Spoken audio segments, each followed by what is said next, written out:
वाक्य जिसको इंग्लिश में सेंटेंस बोलते हैं, दो या दो से अधिक पदों के सार्थक समूह को। देखो सार्थक समूह मतलब क्या हुआ कि जितना भी शब्द होगा ना वो एक सीक्वेंस में होगा और उसका क्या होगा, पूरा पूरा एक अर्थ निकलेगा, तो उसे हम क्या बोलेंगे, वाक्य बोलेंगे। जैसे देखो राम सो रहा है, तो जो भी शब्द है जैसे राम है, सो रहा, ये सब क्या एक सीक्वेंस में है, इसका सार्थक समूह बन रहा है और एक पूरा पूरा मतलब निकल रहा है, अर्थ निकल रहा है, तो ये क्या हो जाएगा, ये वाक्य हो जाएगा।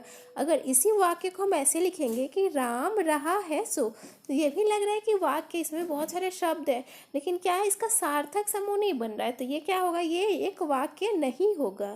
अर्थ के आधार पे वाक्य के 8 भेद होते हैं। पहला होता है विधानवाचक वाक्य, दूसरा निषेधवाचक वाक्य, तीसरा प्रश्नवाचक वाक्य, चौथा आज्ञावाचक वाक्य, पांचवा विस्मयादिवाचक वाक्य, छठा संदेहवाचक वाक्य, सातवां इच्छावाचक वाक्य और लास्ट में क्या होता है, संकेतवाचक वाक्य। अब हम एक एक करके पढ़ेंगे कि कौन से वाक्य का क्या मतलब होता है।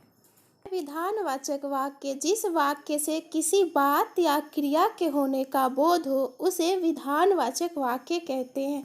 देखो इसका क्या मतलब हुआ कि कोई भी एक सामान्य सा सेंटेंस दिया होगा, वाक्य दिया होगा और उसमें आपको कोई बात बताई जा रही होगी या कोई काम हो रहा होगा, उसके बारे में बताया जाएगा। जैसे देखो सूरज पूरब से निकलता है, तो क्या किया जा रहा है, एक बात बताई जा रही है कि हाँ सूरज जो है कैसे निकलता है, पूरब से निकलता है और उसका काम भी है कि वो पूरब से निकलता है, तो ये क्या हो जाएगा, विधानवाचक वाक्य। चीनी मीठी होती है, तो एक बात बताई जा रही है कि हाँ चीनी कैसी होती है, मीठी होती है। वर्षा हो रही है, तो ऐसे हम बता रहे हैं ना, किसी को बताते हैं कि वर्षा हो रही है, मतलब तो सामान्य सी बात बताई जा रही है, तो ये भी क्या हो जाएगा, विधानवाचक वाक्य। दूसरा होता है निषेधवाचक वाक्य, जिसको इंग्लिश में बोलते हैं निगेटिव सेंटेंस। जिन वाक्यों से किसी काम के न होने या न करने का बोध होता है वो उन्हें निषेधवाचक वाक्य कहते हैं।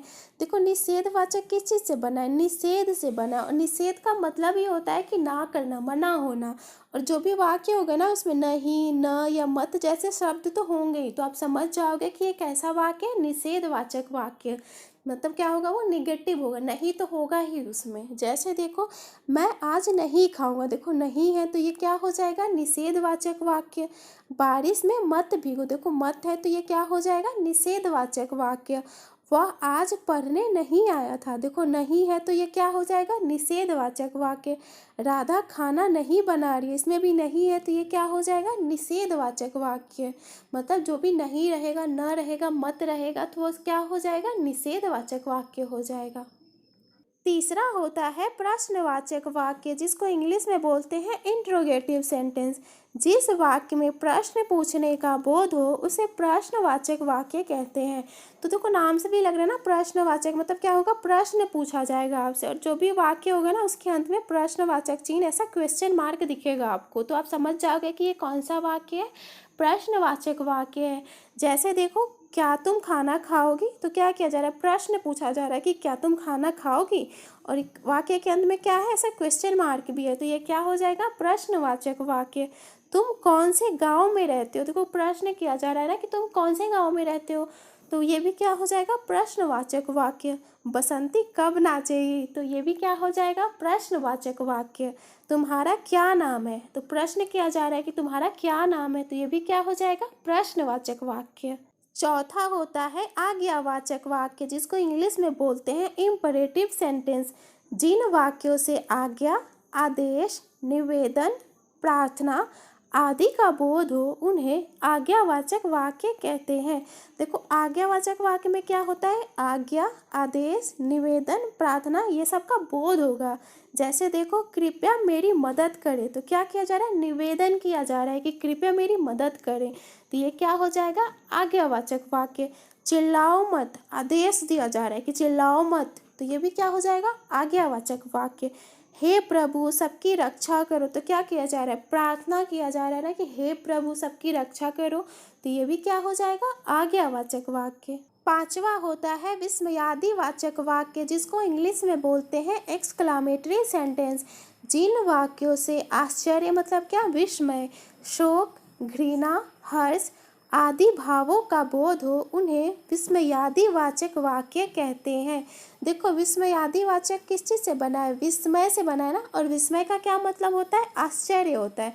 तो जो भी वाक्य होगा ना उसमें आपको आश्चर्य, शोक, घृणा, हर्ष ये सब का बोध होगा। और इसको पहचानने का एक और तरीका होता है ना कि जो भी वाक्य होगा ना उसमें आपको विस्मय सूचक चिन्ह ऐसा वाला चिन्ह दिखेगा, तो आप समझ जाओगे कि ये कौन सा वाक्य है, विस्मयादिवाचक वाक्य है। जैसे देखो, हे भगवान मेरी रक्षा करो, तो ऐसा विस्मय सूचक चिन्ह है ना, तो ये क्या हो जाएगा, विस्मयादिवाचक वाक्य। छी कितना गंदा है, तो छी से भी बोध हो रहा है ना, किस चीज़ का बोध हो रहा है, घृणा का बोध हो रहा है, तो ये भी क्या हो जाएगा, विस्मयादिवाचक वाक्य। शाबाश बहुत अच्छे, तो ये किस चीज़ का बोध हो रहा है, हर्ष का बोध हो रहा है, तो ये क्या हो जाएगा, विस्मयादिवाचक वाक्य। छठा होता है संदेहवाचक वाक्य। वैसे वाक्य जिसमें कार्य के होने की संभावना या अनुमान लगाया जाता है उन्हें संदेहवाचक वाक्य कहते हैं। इसका क्या मतलब हुआ कि संदेहवाचक वाक्य में क्या होता है, जो भी काम हो रहा होता है ना उसका अनुमान लगाया जाता है कि हाँ ये काम हो भी सकता है, नहीं भी हो सकता है। मतलब क्या रहता है, हमें संदेह रहता है कि काम होगा कि नहीं होगा, हम संभावना लगाते हैं कि हाँ ये काम हो सकता है। जैसे देखो आज बारिश हो सकती है, तो हम क्या करें, अनुमान लगा रहे, ऐसे संभावना है कि आज बारिश हो सकती है, तो ये कैसा वाक्य हो जाएगा, संदेहवाचक वाक्य। मतलब आपको क्या है, संदेह है कि ये काम होगा कि नहीं होगा। उसने खा लिया होगा, आप क्या कर रहे हो, अनुमान लगा रहे हो कि उसने खा लिया होगा। ऐसा भी हो सकता है कि उसने नहीं भी खाया होगा, लेकिन आप अनुमान लगा रहे हो कि क्या उसने खा लिया होगा। मतलब क्या हो जाएगा, संदेहवाचक वाक्य। वह चला गया होगा, तो आप अनुमान लगा रहे हो, आपको संदेह है कि हाँ वो चला गया होगा, मतलब आप पूरे श्योर नहीं हो कि वो गया होगा कि नहीं गया होगा, तो ये भी क्या हो जाएगा, संदेहवाचक वाक्य। शायद पापा सो रहे हैं, तो आप क्या कर रहे हो, अनुमान लगा रहे हो ना, तो ये भी क्या हो जाएगा, संदेहवाचक वाक्य। सातवां होता है इच्छावाचक वाक्य, जिसको इंग्लिश में बोलते हैं ऑब्जेक्टिव सेंटेंस। ऐसे वाक्य जिससे इच्छा, आशा, आशीर्वाद, शुभकामना आदि का बोध हो उसे इच्छावाचक वाक्य कहते हैं। मतलब इच्छावाचक वाक्य में किस चीज़ की बात होगी, इच्छा की बात होगी, क्योंकि नाम से भी लग रहा है कि इच्छावाचक वाक्य, तो क्या हो जाएगा, इसमें इच्छा की बात होगी, आशा की बात होगी, आशीर्वाद, शुभकामना ये सब की बात होगी। जैसे देखो, भगवान तुम्हें दीर्घायु करे, तो आप क्या कर रहे हो, अपनी इच्छा जता रहे हो ना कि भगवान तुम्हें दीर्घायु करे, आशीर्वाद भी दे रहे हो, तो ये क्या हो जाएगा, इच्छावाचक वाक्य।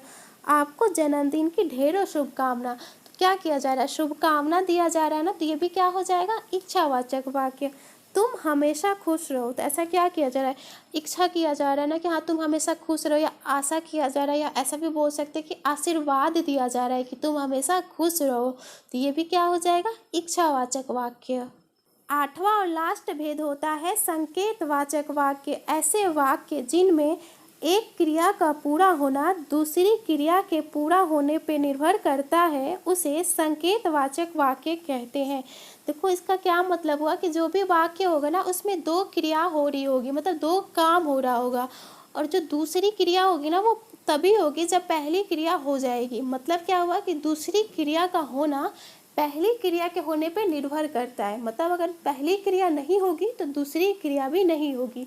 जैसे देखो वाक्य से समझते हैं, अगर बारिश होती तो फसल भी अच्छे होते। देखो इसमें दो काम हो रहा है, एक तो बारिश का होना और दूसरा क्या हो रहा है, फसल का अच्छा होना। दो काम हो रहे हैं, और दूसरा काम कौन सा है, फसल का अच्छा होना। किस पे निर्भर कर रहा है, बारिश के होने पे। मतलब बारिश होगी तभी तो फसल अच्छे होंगे ना। तो दूसरे काम का होना, फसल का अच्छा होना, पहले काम के होने मतलब बारिश के होने पे क्या कर रहा है, निर्भर कर रहा है। तो ऐसे वाक्यों को क्या बोलेंगे, संकेतवाचक वाक्य।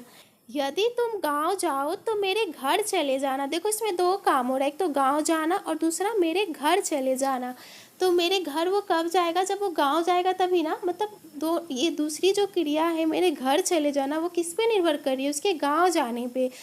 तो ये क्या हो जाएगा, संकेतवाचक वाक्य। यदि तुम मेहनत करोगे तो अवश्य ही सफल होगे। इसमें भी दो काम हो रहे हैं, मतलब मेहनत करेगा तभी तो सफल होगा ना। तो सफल होना किस पे निर्भर कर रहा है, उसके मेहनत करने पे। अगर वो मेहनत नहीं करेगा तो वो सफल भी नहीं होगा। तो ये भी क्या हो जाएगा, संकेतवाचक वाक्य, क्योंकि इसमें दूसरी क्रिया का होना, सफल होना, पहली क्रिया पे निर्भर कर रहा है, मेहनत करने पे। तो ये क्या हो जाएगा, संकेतवाचक वाक्य। यदि तुम समय पर आते तो तुम्हारा काम हो जाता। इसमें भी दो काम हो रहा है, एक समय पे आना और काम का हो जाना। तो काम कब होता, जब समय पे आता। तो पहली क्रिया क्या है, समय पे आना। अगर वो समय पे आएगा तभी तो काम होगा ना। मतलब काम का होना किस पे निर्भर कर रहा है? समय पे आने पे। तो ये भी क्या हो जाएगा? संकेतवाचक वाक्य।